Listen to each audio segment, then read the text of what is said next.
Many times we find ourselves questioning God when situations arise in our lives. Questions like, is God there? Is God hearing my prayers? Did God forget about me? Well, you see, that's a result of our carnal nature. But you see, God has a different way of working things compared to how we think and how we want things done. When we say a prayer, we believe that it should be answered right away.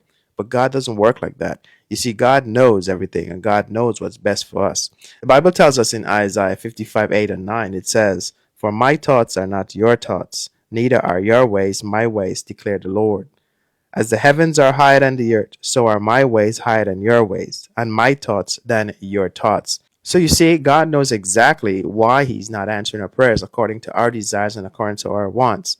You see, God knows exactly what we need, and that's what He's going to give to us. And that's something that we need to trust, knowing that God is able to answer prayers according to what we need because He knows what's best for us.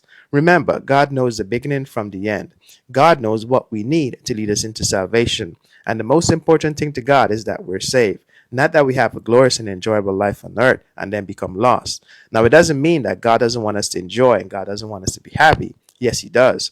But at what cost? Do you really think that God wants us to enjoy, be happy on earth, and then be lost? God would rather know that we make it to the kingdom with Him.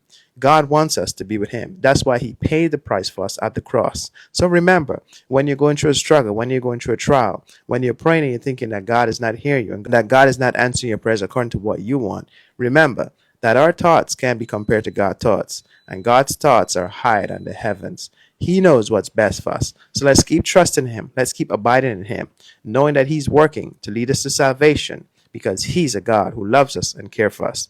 Keep studying, be encouraged, and always remember that God is always good.